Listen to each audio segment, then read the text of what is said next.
Welcome to Trading Lounge and the European Indices. We'll look at the DAX, the FTSE and the AEX. And with the DAX here, we are looking, well, let's start from the beginning, from this wave 4 low here in 2016. And in 2016, we had the beginning of the bull run for the US markets as well, which is pretty much sort of instigated by the banks and the technology side of things. So there's other markets that started this trend too in 2016. That was the materials sector as well. So BHP and so on and so on. So all those markets are pretty much in the same trend. So starting from this low here of wave 4 here, we're looking for 5 waves up here to make wave 5 up here.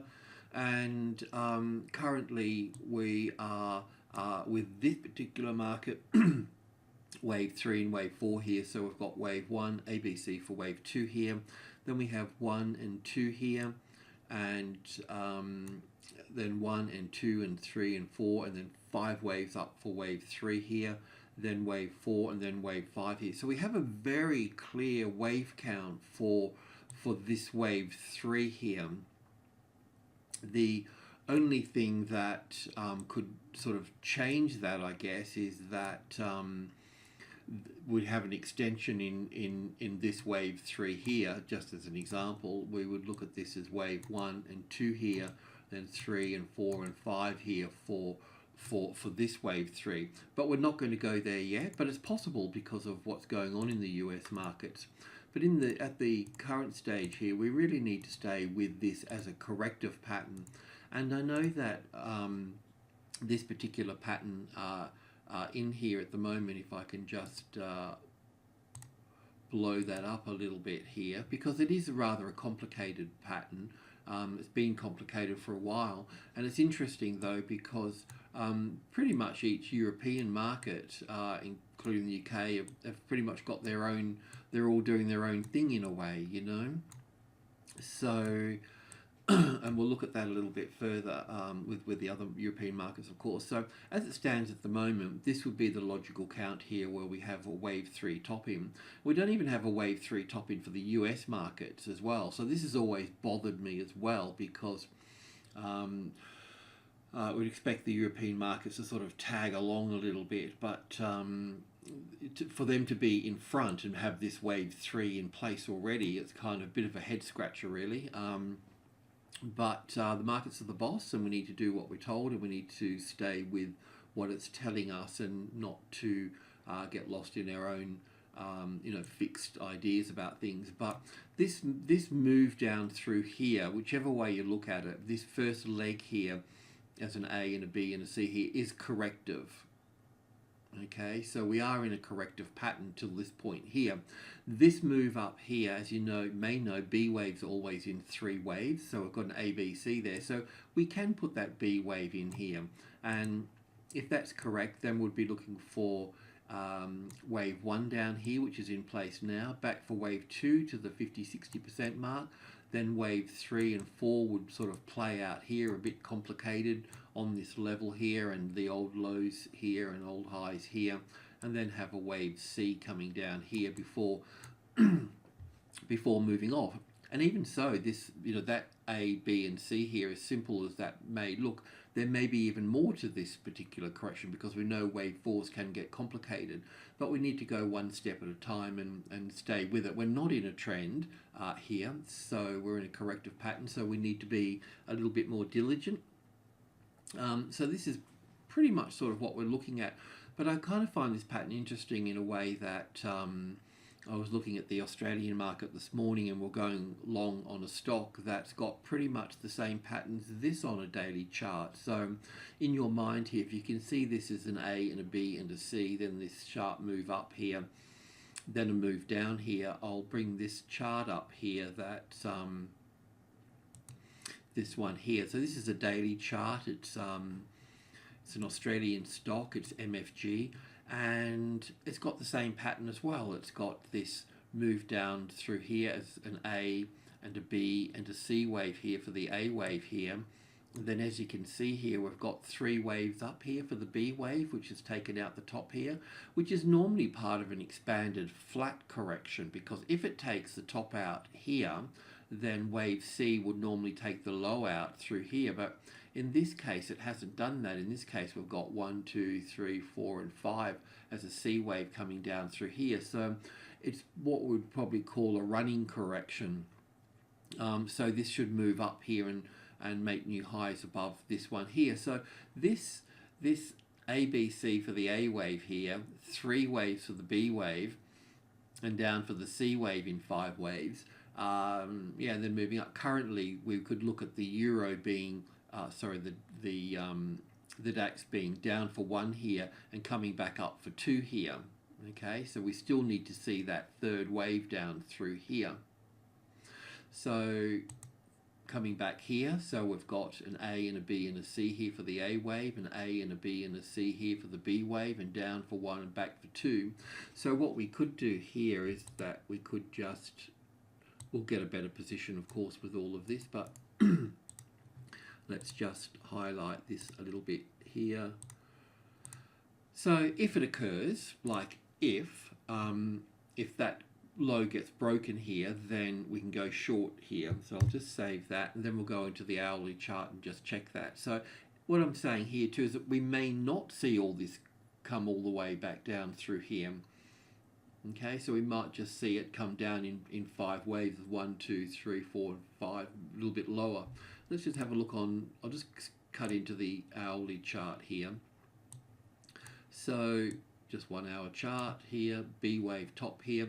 So what we've been looking at here is that we've got wave 1 and 2 and 3 and 4 and 5 here. So it does appear that we've got 5 waves down here. So we would be looking for an A and a B and a C wave back up into this box here, these resistance levels here. We can always also gravitate over to the closest largest number over here. It may come a little bit higher. I think it will come a little bit higher than the 61.8%, but we'll look at that. So we were looking at moving this low down here for this, but I think we can bring this pretty much, I mean, having the 13,300 over here as the resistance would be good, but we could pretty much bring this up into this space here. I know this is going to go higher here, let's just have a quick look at that here, because some people might want to short it a little bit higher up here. So just on the tick chart here, I just need to put that on 1000 so we can see a little bit more. So we're looking at down for blue wave 1 here, and then an A wave and a B wave here. I'm not really sure if this B wave here, I need to do a bit more work on this, if this B wave should be over here, but I'm finding that a little bit difficult because this move down here should be in 5 waves, and it doesn't count very well as 5. So I'm just going to leave it there for the moment because a nice A, B and C, but it might give us an extra leg up here where I've got it as 1 and 2 and 3 and 4 and 5 here.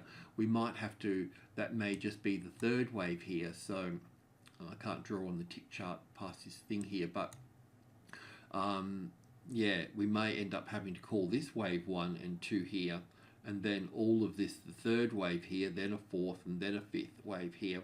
We'll investigate this as we get up here, because also too, I can draw on this side of the tick chart here. When we do get to the top, we would want to see 5 waves down here, and then we want to see 3 waves back up here. Because we've got 5 here, that means after a 3 wave price action, we'll get another 5 coming down here. So this will be, or some sort of, move across here, or this will be 5, 3 and 5 waves up here for an ABC. So we can look at it then. If we got 5 here, we can get a start here, so that's what we'll look at over here.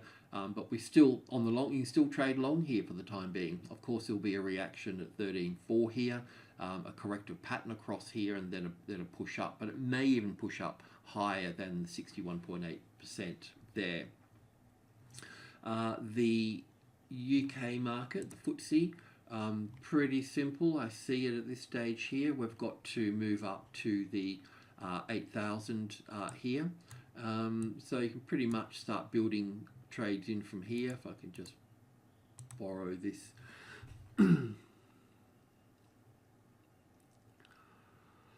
That's well, we can just use that, can't we? So look, I'll just put it there, which is 7,700 on, you see over on that side there. So I think the safe thing to do would be look at, if this, let's just say that that's the 7,700 mark here. What's going to occur here will be the arrival, the reaction, the first high above the level, then some type of ABC correction, and then that would be the entry point here on top of that second low there. You could get in on lower in here as well, but that would be the trigger there, but support on that after the correction in here. We'll have a closer look at this on the on a tick chart when it gets time in a session or two there. But we've got this 3-wave correction here, and because it's coming back up into this space here and overlapping here, it's not going to give us 5 waves down. So it does appear that we're going up here, and that we're at 7,800. Well, the important number here, as you know, is number 8. So wherever we see number 8, we can always expect people to come in and start selling at that particular point there. It's just, people would think of 8 more than they would of 9 to take profit. It's just more important. The AEX.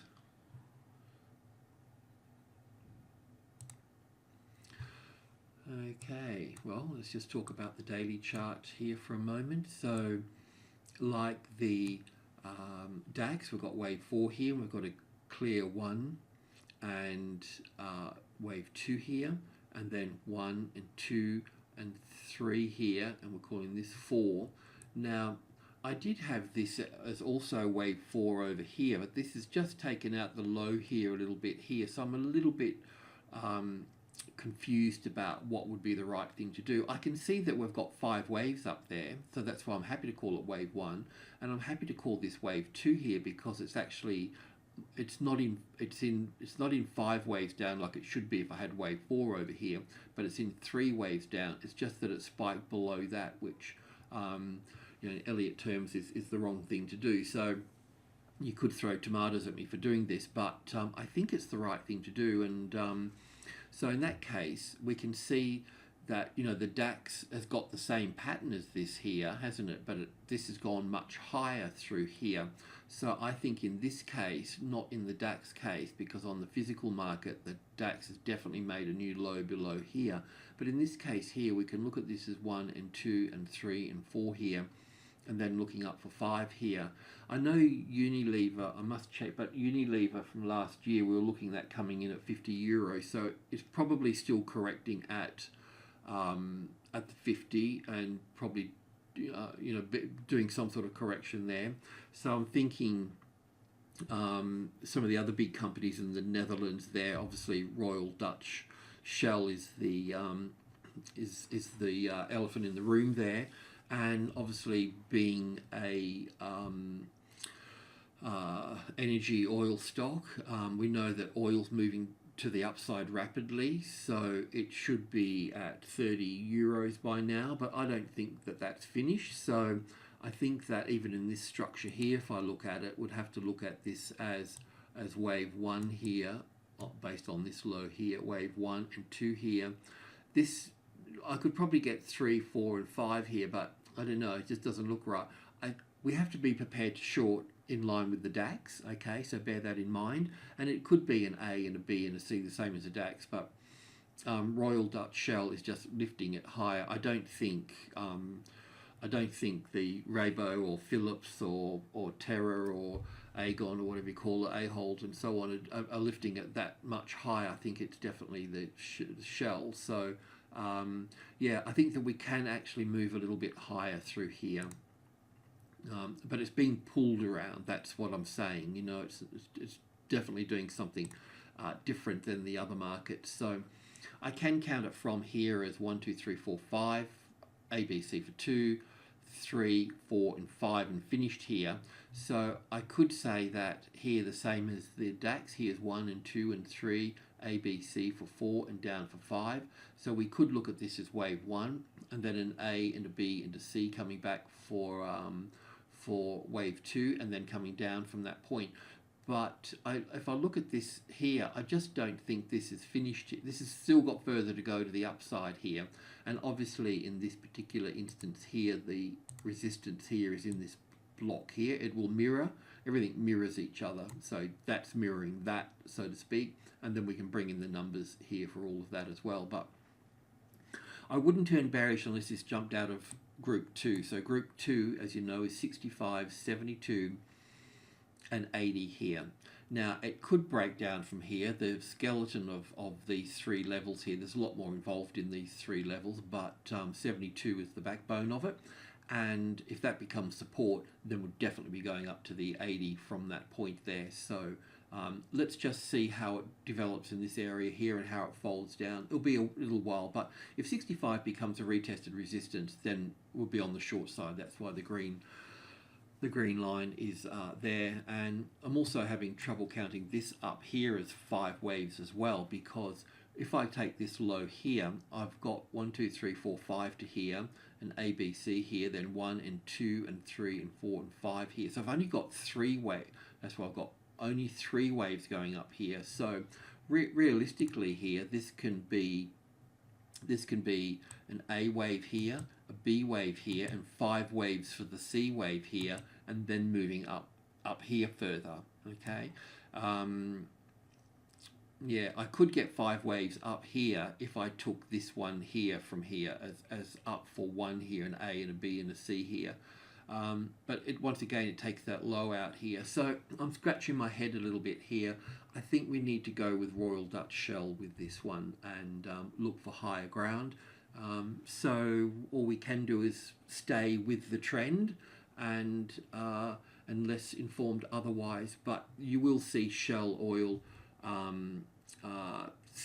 move up higher into the above 30 euros and then have its correction there, as we'll see crude oil basically consolidate at 65 as well. It will go above and below and so on, but it will sort of be a holding point there and slow the weight in those indices. All right, sorry to yak on so much, but that's that. Alrighty, cheers.